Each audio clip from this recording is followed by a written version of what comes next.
Do you want to find a stress-free way to buy your next car? Start at CarMax and shop your way. And if you want to browse with confidence, get pre-qualified online with no impact on your credit score and shop cars within your budget, from luxury cars to family rides.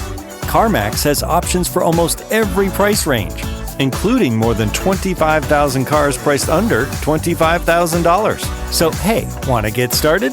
Just head to CarMax.com for details and get pre-qualified today. Want to drive? CarMax.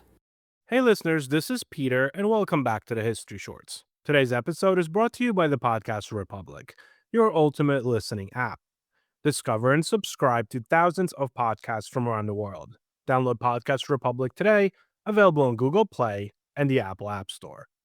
Today on History Shorts. At the height of its power, there was no more important address in the ancient world than a crack in the earth on the slopes of Mount Parnassus in central Greece. Kings sent messengers there before going to war. Generals consulted it before crossing borders. City-states sought its blessing before founding colonies. Emperors made the journey themselves, climbing the sacred way on foot, offering lavish gifts, waiting, sometimes for days, for an audience with a single woman seated on a tripod in a stone chamber deep inside a temple. That woman was Pythia, the Oracle of Delphi, and for nearly 1,000 years, her words, cryptic, ambiguous, occasionally terrifyingly accurate, shaped the political, military, and spiritual life of the ancient Mediterranean world in ways that are almost impossible to overstate.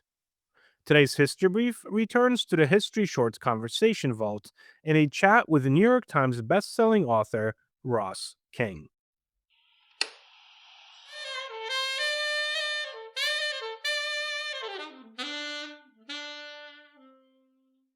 A quick word from our sponsors. I've got good news and bad news. Here's the bad news. Most protein bars are packed with sugar and unpronounceable ingredients. The good news? There's a better option. I'm Will, and I created IQ Bar plant protein bars to empower doers like you with clean, delicious, low-sugar brain and body fuel. IQ Bars are packed with 12 grams of protein, brain nutrients like magnesium and lion's mane, and zero weird stuff. And right now, you can get 20% off all IQ Bar products, plus free shipping. Try our delicious IQ Bar sampler pack with 7 plant protein bars, 4 hydration mixes, and 4 enhanced coffee sticks. Clean ingredients, amazing taste, and you'll love how you feel. Refuel smarter, hydrate harder, caffeinate larger with IQ Bar. Go to eatiqbar.com and enter code BAR20 to get 20% off all IQ Bar products plus free shipping. Again, go to eatiqbar.com and enter code BAR20. This day in history. On March 25, 1911, the Triangle Shirtwaist Factory fire in New York City killed 146 garment workers, most of them young immigrant women. The tragedy shocked the nation and led to sweeping reforms in workplace safety laws. On March 25, 1957, 6 European nations signed the Treaty of Rome, creating the European Economic Community, the foundation of what would eventually become the European Union. Story of the day. The site itself seems to have held religious significance long before the Greeks built their famous temple there. Archaeological evidence suggests ritual activity at Delphi as far back as the Mycenaean period, the Late Bronze Age, roughly 1400 BCE, though the sanctuary as the classical world knew it began to take shape around the 8th century BCE during the early archaic period of Greek history. The founding myth was appropriately dramatic.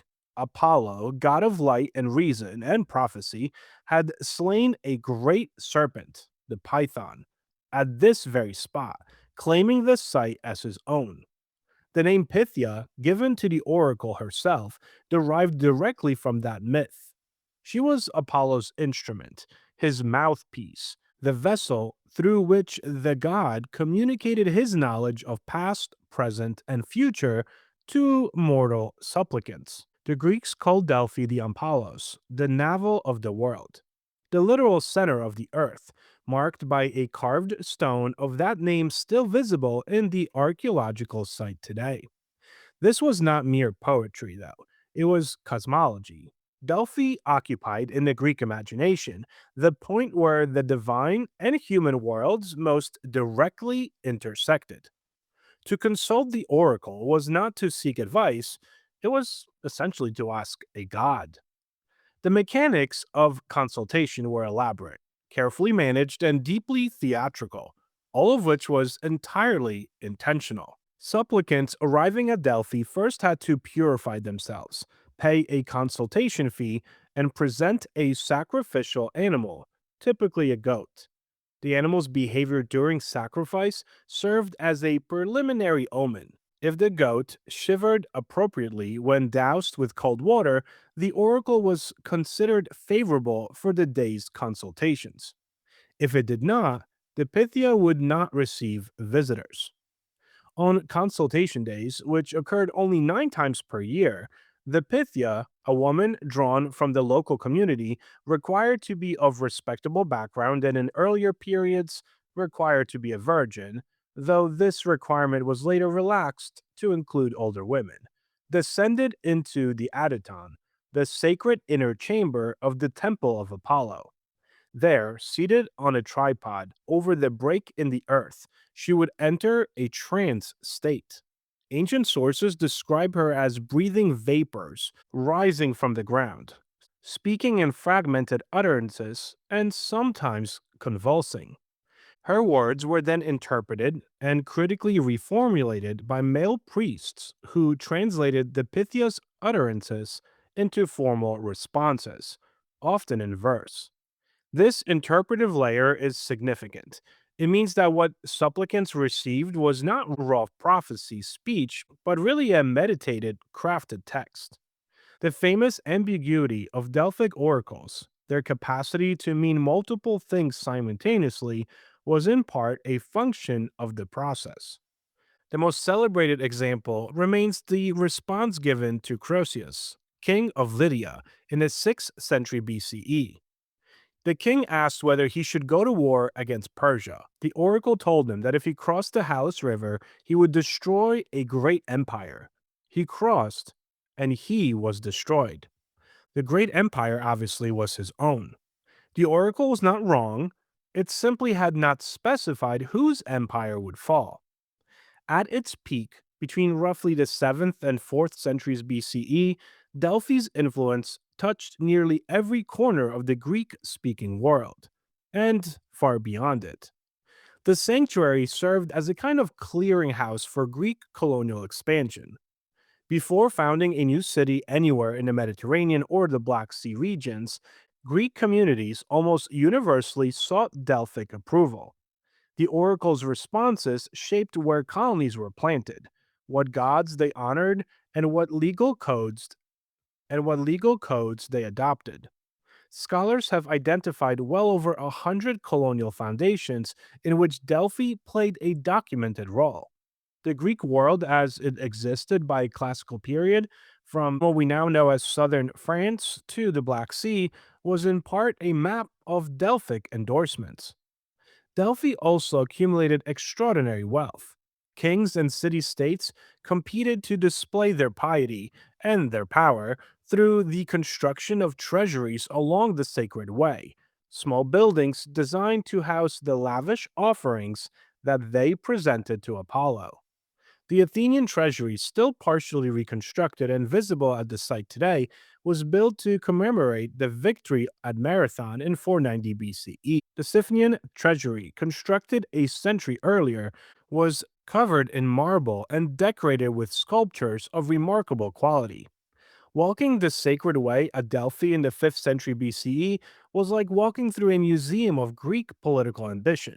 Each treasury a monument to city-states' desire to be seen and favored by the gods. The sanctuary also served a rare diplomatic function in a world defined by inner-city conflict. Delphi was theoretically a neutral ground. protected by a religious league whose member states were obliged to defend the sanctuary and respect its independence. Wars were fought over violations of that neutrality, the so called sacred wars, which themselves became instruments of political manipulation by major powers. The long decline of Delphi itself is a story told in layers. The sanctuary suffered repeated sackings by the Phoenicians in the 4th century BCE, and then the Gauls in 279 BCE, and then by the Roman general Sulla in 86 BCE, who stripped the treasury to fund his campaigns. Each blow diminished both the physical wealth and the symbolic authority of the site. Roman emperors alternately patronized Delphi and plundered it. Nero reportedly removed some 500 bronze statues from the sanctuary during just his own reign. But the deeper erosion was cultural and intellectual. As philosophical traditions developed that located divine wisdom internally, in reason, in virtue, or in the examined life, the authority of external oracles became harder to sustain. The Pythia did not disappear suddenly.